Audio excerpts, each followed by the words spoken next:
If you wouldn't mind, we'll start with you, Dave, at the end. Just introducing yourself, who you are, what you do. I'm David Brewis. I'm a musician. I have lived and worked in Sunderland for my entire life. With my brother, we've been doing the band Field Music for 20 years and have now released something stupid like 21 albums.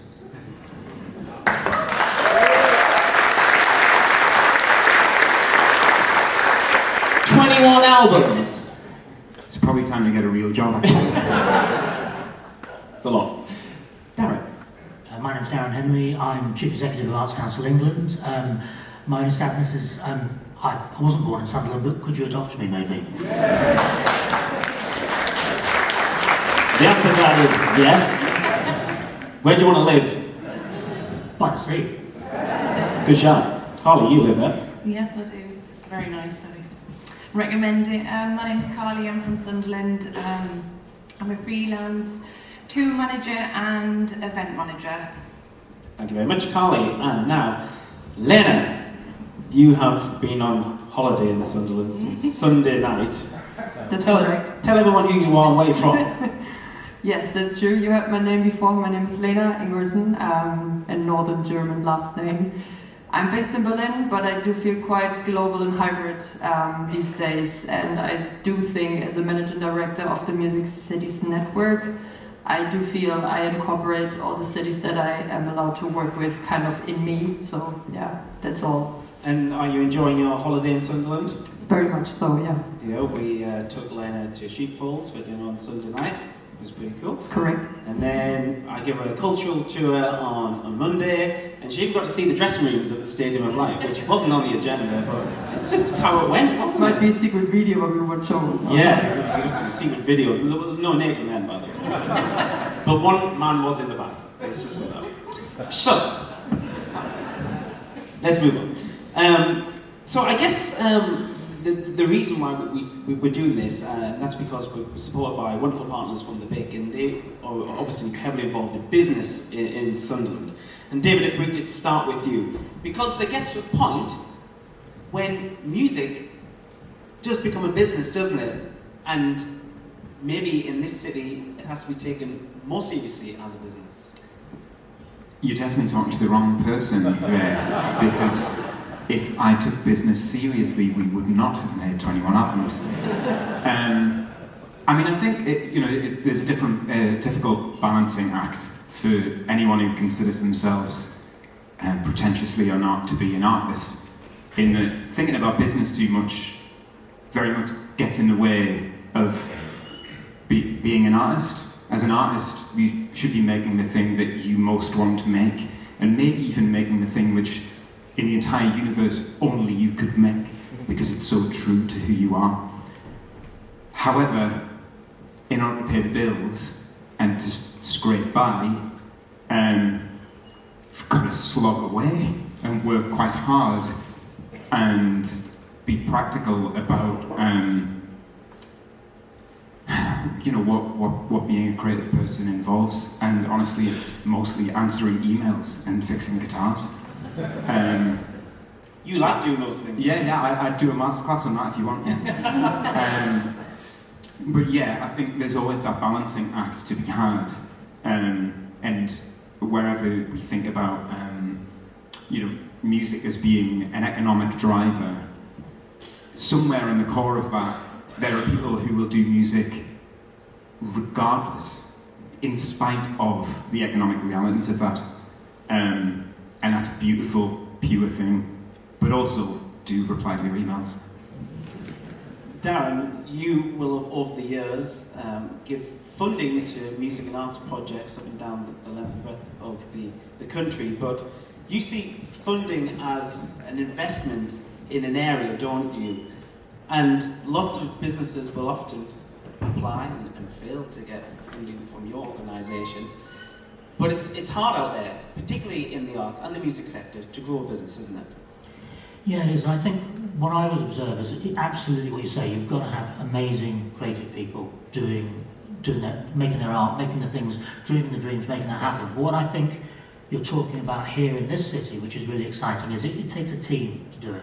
And you've got that front person, and you might have the person who composes, you might have the performers, but then you've got all of the other people. And what I love about what you're doing here is you're wrapping around people all of the expertise, experience that they need, and it means the probability of their success then gets greater. And I think that's really, really exciting. You don't get that in every city, and I think what's really brilliant about what you're doing here, if you're a young person who's born here and really wants to make their lives in music, you could now see a route with all the talent development pipelines you've got here, all the support to do that, to make your music here, to perform here, and to be from here. And I think, we've seen already there's an amazing sort of made in Sunderland stamp, if you like, but you can see that becoming bigger. And you guys who live here and work here tell that story. People like me who come here regularly, we tell that story, but there's no reason why people all over the world couldn't start telling that story. And I think that's what's exciting about this.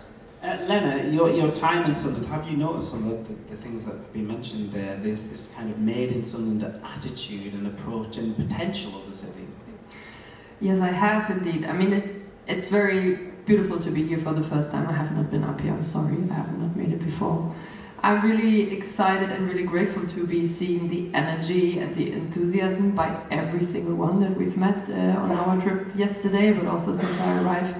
Everyone seems to be involved in this and being eager in it, even if the person is not working in music. It just seemed like everyone seemed to have a connection. It was really heartfelt and heartwarming for me to see. Yeah. Good. But Carly, there's always been energy there. We're a similar age, and we had our musical discoveries together over the years, and you were involved in a huge event which we worked out 20 years ago. I know, I didn't realise that. But yeah, but there was huge energy and excitement around that time because Future Heads were breaking through. Field Music were doing their first album as well. Just before that, Golden Virgins were doing stuff on the radio as well as it's in Vegas, before that as well. And then you were responsible for bringing Radio 1's Big Weekend in Sunderland in 2005. So Gwen Stefani, Foo Fighters, Chemical Brothers, Interpol. I mean, it was an insane lineup. And there was lots of energy and it was amazingly well received, wasn't it? Yeah. But maybe wasn't followed up? I feel like at the time I was so excited to promote Sunderland in any sphere. And I don't know if you're aware, I actually made like quite a big portfolio for Sunderland, focusing on different areas of the city, what would be suitable for a festival. Like researched hotels, transport links, and I sent a huge pack to Radio 1. And I just said, you have to come to Sunderland, it's absolutely brilliant, and you will have no issue getting rid of the tickets or anything like that. And as I say, they said yes, which I nearly had a heart attack. And they were like, so we're going to put it in. And we did it, and I was very proud to be involved. Like you say, the artists that were playing, I just felt like so excited that they would come to Sunderland and in hope that they would then maybe take a step to return, further down the line on touring or something. But yeah, I don't know. It does feel like a long time ago though, which I didn't realise. Yeah, sorry to remind you of that. Yeah, and Dave, at that time though, there wasn't the infrastructure really to support that in Sunderland. I mean, I don't think Ben had done independent at that point. It was more upstairs at Pure, maybe in the city centre. Bar 36, I think, was still a thing, maybe, just burning out. Really testing my history now, aren't you? Yeah, but just describe the landscape. Well, certainly what I would say is that Sunderland is better served for venues now than at any time in my life. The early gigs that we were doing and that the Future Heads were doing were, mostly more makeshift. Bar 36 was functioning, the upstairs room at Pure, Voodoo Rooms, was functioning, very small venue, but a lot of the kind of like seminal gigs of our era were downstairs in the function room at Ashbrook Cricket Club, or upstairs in what was the Royalty, and now has the horrendous punning title of the Stumble Inn. Sorry, I haven't forgiven them for that. But yes, it was very makeshift, and there are positives to that, in that, in order to do anything, you have to be incredibly self-motivated. I think for a long time I thought that was the secret. And then you realise, no, it was just blind luck that we got anywhere. And that actually having a functioning infrastructure which people can take advantage of is much better than having nothing. But yeah, there was, in order to make something happen in a town like Sunderland, you have to keep doing it, keep going. And the situation, I think, for us and the Futureheads then was that, you know, we got started and then we were busy and away. I feel like what's exciting about right now is that everyone sees the need to persevere, to make the most out of what is here. What we certainly do have, and it's a huge advantage, is there's a sense of community. There's not a sense of like competitiveness between the music makers in this city. There, I feel a sense of people wanting to help each other out and share experiences. And we're not like flush for expertise here, but the expertise that is here, you know, people want to share, and that feels like a hugely positive thing. Lena, does that resonate with the existing music cities in your network? To be honest, I think I've never experienced anything like this. Really? Not in this sense. Of course I have, but like getting to know a new city where I've never been, and then, you know, getting to know the music scene and getting to know the energy, you know. What you just said, the sense of community and the way that you feel, I feel that everyone just seems to be in on it, you know, like that is very heartwarming to see, and the energy of it, you know, the sense of, you know, there is this momentum seems to be here. And I'm not saying this, you know, because I came here, like, it's really what I generally, I do feel, and I mean it quite generally, yeah. And I guess, Darren, as well, you want to see dividends from investment as well, and we have the infrastructure, we just need to encourage it through, don't we? Well, yeah, we're sitting in something that, thanks to National Lottery players, you have this amazing venue. I mean, not every city has one of these. And, you know, so easily familiarity can breed contempt, and you should never be contemptible about it because it's such a fantastic venue, you know, and so many great gigs are happening here. And I think, you know, again, if you're a young person, think of those memories that teenagers are going to have in buildings like this and the other venues around the city. They're going to be their long-term musical memories. And you've got music in the DNA of this city, and they will come, and they will be the professionals who will take it out around the world. And so it's just a great story, and I think, you know, always, every time, whatever the creativity I come and see in Sunderland, over the last 10 years I've been doing this job, and I came here, I think, in like week 6 of doing this job, and I've been coming back to the city ever since. It's always exciting. I always go away with a new positive narrative about the place, and that's because it's filled with brilliant creative people. And Carly, you actually, when we consulted you on the strategy as well, you tell people constantly, you travel around the world globally with the acts you work with, and you work for international promoters as well as a rep, and you are constantly telling them how good of a place Sunderland is and the potential here as well. What are you saying about Sunderland? Some people don't even know we've got a beach, for crying out loud. I know, I was saying that too. I was like, I don't think some people are aware that we've got an award-winning beach. Yeah. Sometimes when I tell people where I live, And like, dolphins. oh, And dolphins. Well, yeah, we just saw the first time Really? recently, yeah. I tried to say this and she did not believe me. But I saw pictures, and I learned it as a Facebook group as well. Andrew can tell you more about it. There's 14,000 people follow the Sunderland Dolphin Facebook group. Yeah. So apart from dolphins, you're shouting about the infrastructure, and that goes from small-scale grassroots, which is what some music is all about, from the ground up, but also the stadium shows.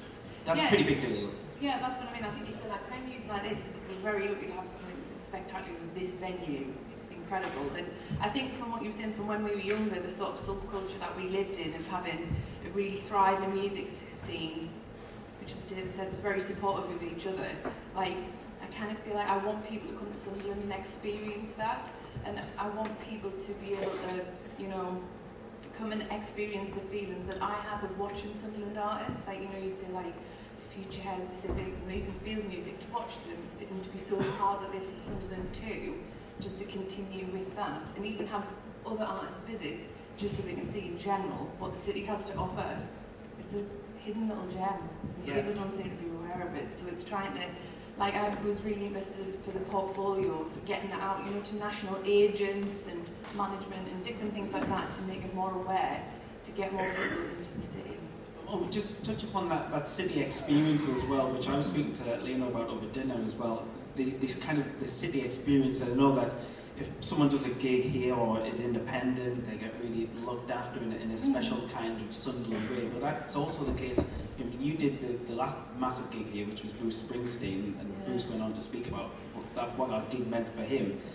But it's just the personal approach, which is really unique to Sunderland as well, isn't it? Yeah, and I think a lot of people that you deal with who that are from Sunderland, when you come to do a show here, is, you know, just so heartwarming. I mean, a good example was, I think Everything did Waves Festival, I think that was here, and they were like, we had no awareness of the venue, it's incredible, and everyone we made, they were saying they were just having such a lovely time and they were making them laugh at Henley.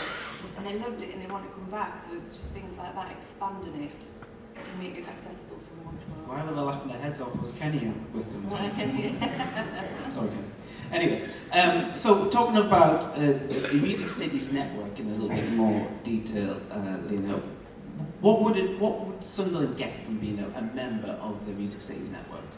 So maybe I will talk a little bit about what the Music Cities Network is all about, and then talk a bit about the ideas or the benefits that the members that we have share. So it started out in 2016, and this whole term of Music Cities might be still new to some of you sitting in the audience as well. It came up really from this perspective of really understanding, trying to see music as an integrated part of city development, and really asking yourself the question, what can music really bring? What kind of value can music bring towards a city development? There are a lot of different experiences from cities worldwide, and there have been some publications back in the days, Canadian one, The Making of a Music City, for example, you can look it up, amongst others, to bring this forward, to really not only understand music as an economic factor, but everything that you also mentioned, the well-being, the social cohesion part of things, and also just to bring people together and to make a better city together, and bringing people and also keeping them. A lot of things that the members and me talk about is really, it's creating creative spaces and keeping them. Being able to see the facilities here and how new they are. You know, this is an amazing venue, as well as the venue that you've seen as well. Pop Rex, sorry, yes, Pop Rex. It's really impressive, and it's so valuable for a community to have these kind of places, but also they are under threat.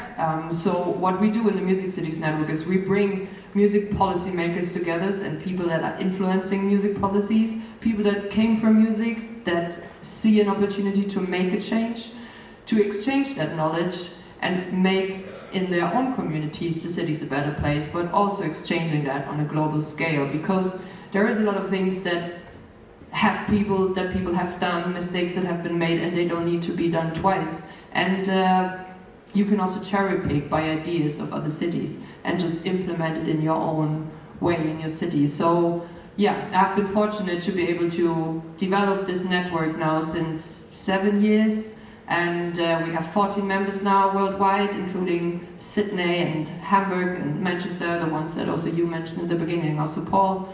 So it's a very amazing and dream job, if you ask me, that I'm able to do, to connect all these cities, learning from each other. And for me, the important thing is really, I'm a DJ myself, I still perform, I'm part of Key Change, which is this European initiative for more visibility for gender minorities and females in the music industry. It's really about making this change together, and I'm driven by the need for change, and also seeing all these inequalities and everything that is not cool, but also seeing the opportunities that music can bring to marginalized groups, but also places that are maybe not doing so well economically, you know, and thinking about including music in that. So there's so much we can do together, and yeah, that's a big question, you know, you can ask me more later as well. Yeah, we have got some roaming mics in the room as well. We can't really see out because the lights are so brilliant in here. But if anyone has a question, I think Marty's walking around with these microphones. We have ushers and other fire station staff. So stick your hand up and you can ask anyone on the panel a question at any point as well. So just kind of chirp up, okay? Everyone all right at the moment? Good, still awake? Thank you. Okay. David, a bit of real talk though. The music industry itself, it's in a weird kind of moment right now, isn't it? Especially for artists. You have had to be versatile and also do other things as well within the music sector. It certainly doesn't feel particularly realistic to present to aspiring musicians that your music career is going to involve you making the music you want to make and nothing else. Right now, that seems like an unrealistic goal, and anyone aspiring to make their living from music, especially make a living from their own music, is going to have to be pretty serious about what that's going to entail. And maybe that's having a full-time job, doing something way away from music, and hopefully having enough time and energy to keep doing that on the side. Or we're in a situation now where, let's call it a portfolio career, where you have to do lots and lots of things to make ends meet in order to keep doing to keep living that dream of making the music that we want to make. Now, it's beyond the scope of the Music City ambition to fix all of the problems with the music industry right now. Kind of hoping that Tom Gray sorts that out. But yeah, certainly the way the streaming economy has made it more difficult to generate money from recorded music outside of the very biggest artists. That's a huge challenge. In a way, I think the slack that the Music City project can pick up, where it can pick things up, is to open up doors for the other kinds of work that musicians can do. My dream is that when Crownwork Studio opens, that they maybe think, oh, well, as well as filming something here, maybe there are composers working in Sunderland who might provide some music for this. Or, all those businesses in Sunderland who have a nice marketing campaign and on their cute video on YouTube just put up some really boring stock music.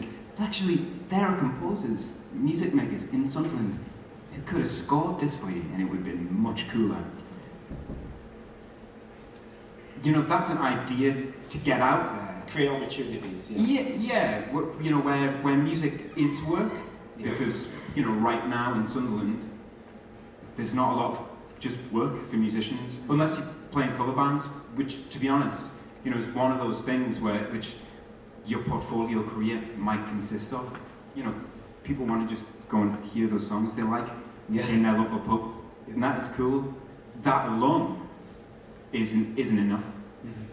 How can the arts funding help the dream then Darren, that David says is slowly, and still consistently moving away from artists?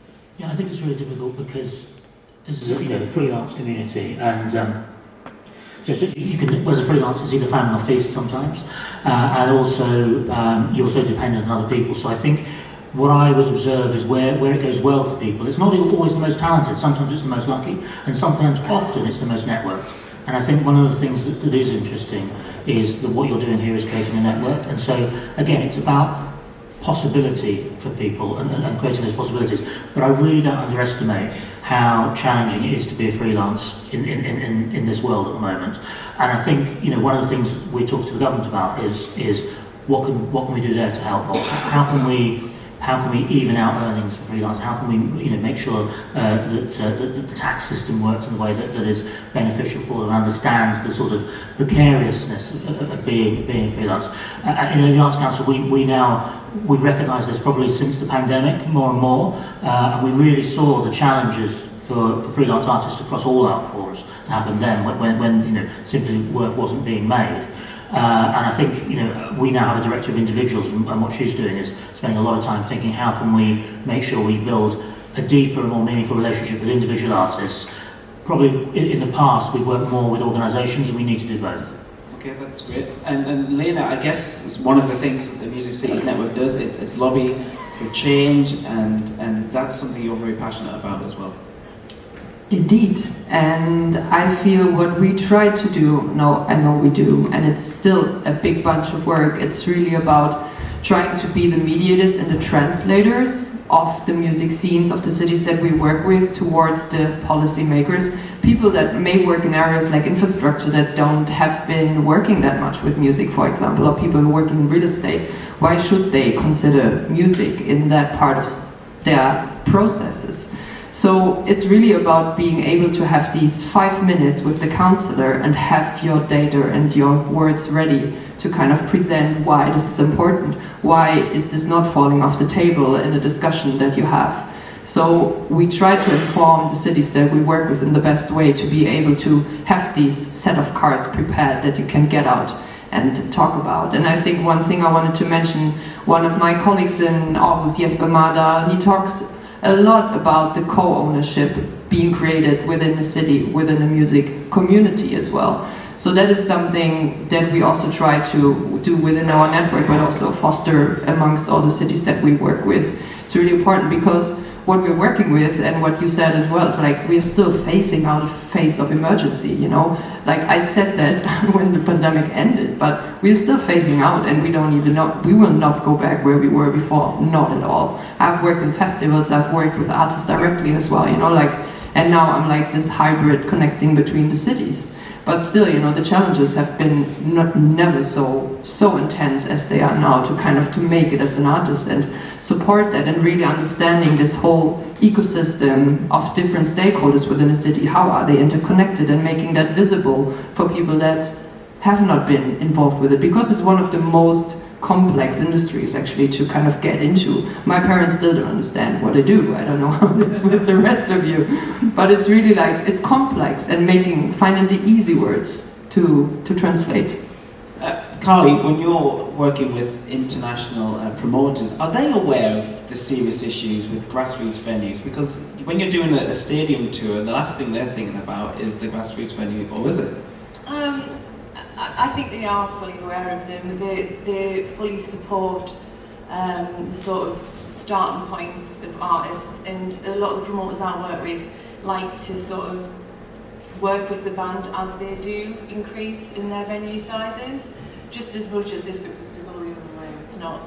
It's not that side of it. They do understand that, you know, it is a whole, like you say, network of support. I do feel a bit more concerned about like newer artists who don't have, you know, the ability to have access to recording rooms or practice rooms or things like that. I find that area, or that gap in the market seems to be more highlighted now. It seems to be a bigger divide between like your larger artist and your up-and-coming artist. But from the promoters that I know, a lot of them do try and nourish it and bring it up, because at the end of the day, if you're not going to try and encourage younger people, you know, to be creative enough to do this in a way that they can still pay their rent, which is the big gap, you might never see your favourite band. They might never get that past that point. So it's working with, like, obviously collectives like this as well as promoters as well, I think, to help nourish them and bring them forward. So Dave, does it go back down to what you were saying about the kind of the services what a musician may need, or someone working in the music sector, and make it on a local scale first of all? So we know from our experience in the music industry that we've been given PR companies probably based in London. There's PR companies in Sunderland. Do you think we should be using the services on our doorstep more and start from that, using the amenities around us and develop the businesses in the room? I mean, I think it's something all of us can do collectively. You know, this is one of our tasks, is to build up every aspect of the music community here. And to, in a way, it's just like making it clear that it's possible. You know, if you love music and you love live music and you want to put on a gig, you can put on a gig. You can get in touch with the people in the venues and you can make that happen, and whoa, now you're a promoter. It can happen with a bit of wherewithal and using the connections that are here. I mean, our friend Graham, who maybe he's still here, over the last few years has developed a festival called Boundaries, which is basically a festival of the weirdest music you could possibly imagine. You know, he went out and filled in the forms and got funding for it and did the budget and called up the people, and prior to that, you know, he was someone who made music, someone involved in music, but at that point he decided, I am the creative director of the festival, and made himself that. I think he should get a round of applause for that.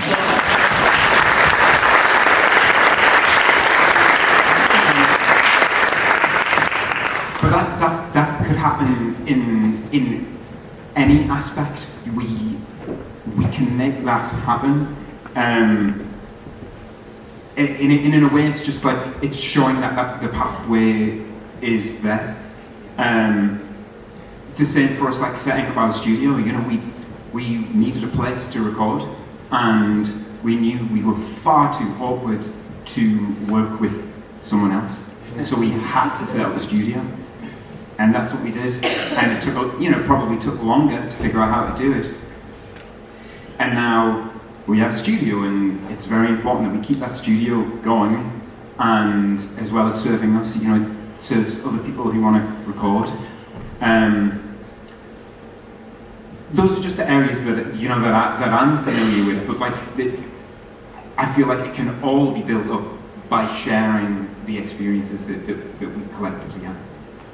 Also, can I just say as well, I guarantee if you do want to get involved in some sort of music aspect, I guarantee that if you do start attending different bits, you will meet some of the most friendly, welcoming people, more so in Sunderland. Some of the people I've met from just, like you say, the cricket club shows. I mean, and then even to now, and you know, everyone's involved in music in a different way, and you can start with a pub gig, and then you learn, like when you're taking your instruments and you're plugging them in, and then you might do a show which is an independent, which is a slightly bigger stage, and then you learn, oh my god, it's pitch black, you need lights. You learn that aspect of it, you learn that as a PA, and it's all these little different areas that will open up to you. And I guarantee that people will be welcome, and there's a world of knowledge that people will want to share, because they're like talking about it. It comes back to that can-do attitude, Darren, which you discovered on your first trip here as well. Yeah, I think it's about possibility of the city, and it's I think it's big enough to make a difference, but small enough to actually make it happen. And I think I think that's really good. And I think you've got these real centres here. Everybody does know each other, and everybody does support each other and are on the same side. And I think that's very powerful. You know, I go to enough places. I spend a lot of my life travelling around the country. It isn't the same in every place. Sometimes you do meet people, and it's they're in the same street, but they don't actually talk to each other. You don't get that sense in the city, and you should cherish that. And actually, that's it's a sort of it's the intel in the middle of the computer, if you like. It's there. It's the chip in the middle that you wouldn't necessarily know about. It's the ingredient that's there that you've got that you can really exploit in a very positive way. Thanks, sir. Was there any burning questions from the audience? There's a young gentleman over there. I can see an arm up there. Just before we wrap up, this better be positive.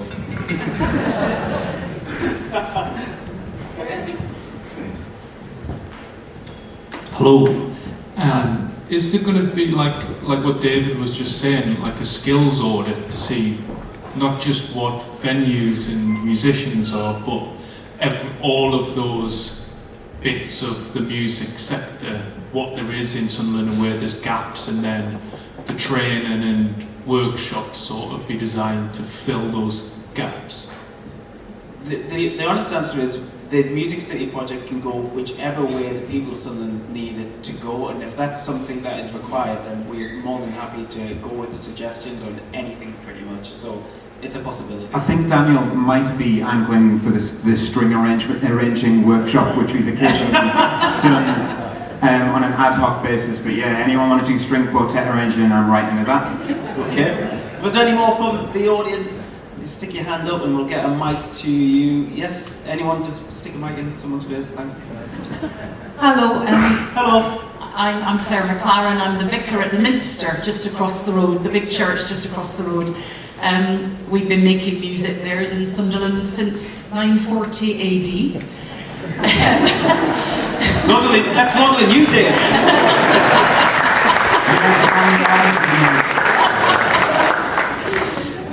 We had the opportunity to host some of the Boundaries Festival last year, which was absolutely fabulous. We've got a range of different musical offer going on, but how do we, as a venue that's really trying to throw our doors open to be much more a part of the cultural life of the City of Sunderland, how do we come on board with Music City?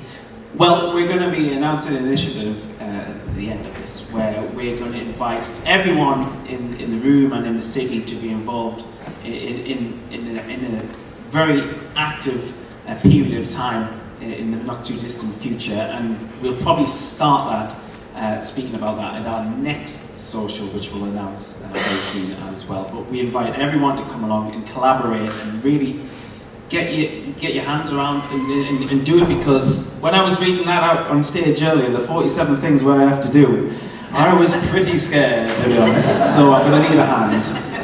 Was there any more questions? Because time is against us and we have other things to do. Yes, question right in the middle. Hi, sir. Hello, thank you very much. My question really is to Darren and Lena. How important do you think it is for music cities to have not just musicians and people focusing on music, combining their passion for the arts, really? So I work in TV and film, and it's how do we bring our creative sectors together to really create a creative hub rather than just a music city? Darren, do you want to take that first?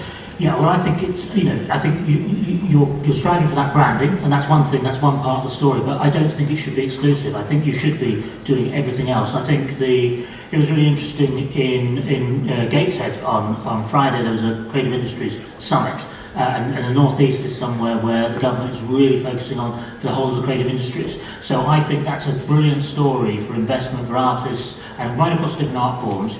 We, as the Arts Council, see Sunderland as a very, very big priority for us. Jane Tarr, who's our director here in our Newcastle office, is here somewhere in the distance over there. And, it's really important. So we want to tell that story, and I think having many strings to your bow is really, really important. Music will be one of them, but it shouldn't be excluding everything else. And so I think what we need to do is to say this is a place where artists make creative work, and that's the story. It's a place where we want them to come. I think that the two things I would observe is you need partners, and we as the Arts Council need partners. It's brilliant that you've got a local authority that's putting culture at the heart of that. We heard that from the leader. You can see the building work that's going on with the Culture House outside. You can see that's a story that's changed in the 10 years that I've been here. It's absolutely central to what the local authority believes. You've got a brilliant university here who has culture activities and cultural at the heart of that. The media courses are world-renowned. I think that this is really important. Bring all of that together, and it is about the narrative. It's about the narrative you tell yourselves as people who live and work and study here, but it's also about the narrative that other people then start telling. It's about building your reputation. I think it's all possible. It's all going for you in a good way. That's a good answer. What I wanted to add, what I would say from my perspective, it's really about, again, that co-ownership, and also it starts and ends for me with the artists. If the artists cannot thrive in the city where they live, if they have to move out, if they don't have a rehearsal space, if there is nothing where they can create, there's also no business, there's no policy, there's nothing. So if you leave, there is nothing. And that's kind of the whole thing about this co-ownership and creating groups and integrative groups of being open now in your process. Super exciting, having that opportunity to bring everyone together. As being a music city, every city could be a music city. It's really, there is not a fixed definition or term that you would write down. Yes, there are strategies that a city can look into and be more aware of it. It's really about the mindset and understanding it as a process where everyone of the community is going to get involved. Thank you, Lena. I think we're against time, so that is going to be the end of our panel part of the afternoon. Could you please give a big, appreciative round of applause for Lena, Darren, Henley, and Davidson.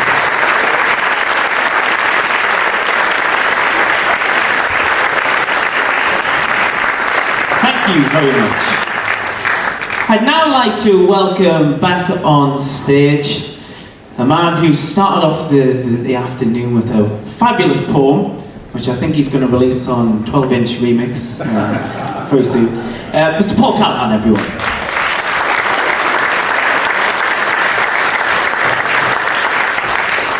said I'd come back to sort of wind things up, but what an afternoon it's been.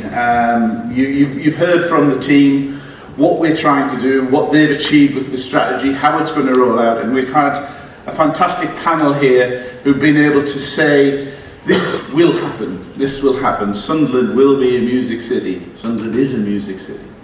So I'd like to personally thank our panel. I'd like to thank from Sunderland, David. Can we have a round of applause for David?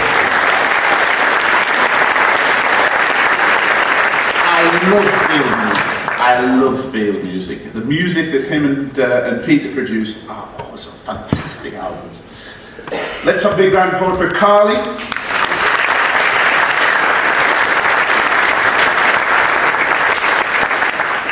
We wouldn't be sitting here without the Arts Council. The Arts Council bought into our ideas and gave us the support in so many ways. 10 years ago, when Darren came first, as he said, he was only in the job 6 weeks, and he met some of us, me and John Mowbray and Graham Thompson, for a cup of coffee outside the Glass Centre. And I remember what he said to me. He said, "I'd like to adopt Sunderland." And adopt? What do you mean? He said, I'll help you, I'll advise you, we'll try and get some funding for you, I'll be your voice and your advocate in London. And he's absolutely been that. He's a magnificent friend to Sunderland. And as I say, we wouldn't be sitting here, we'd be in a car park if he wasn't for him. So please, Arts Council and Darren.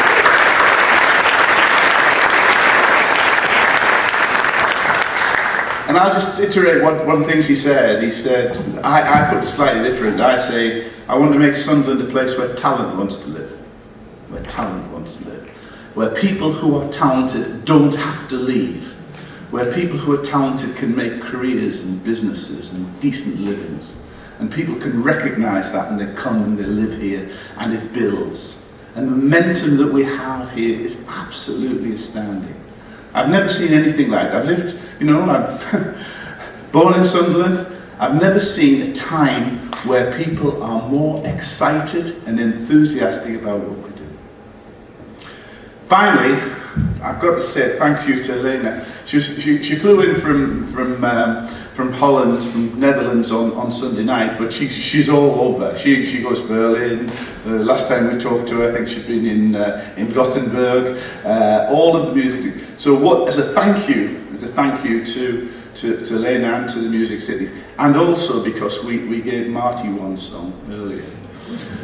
We've put together a little video which actually shows the music cities that are in the network. But what we did was, we've added a soundtrack by Frankie. So, if you know the song, please sing along. Can we have the video?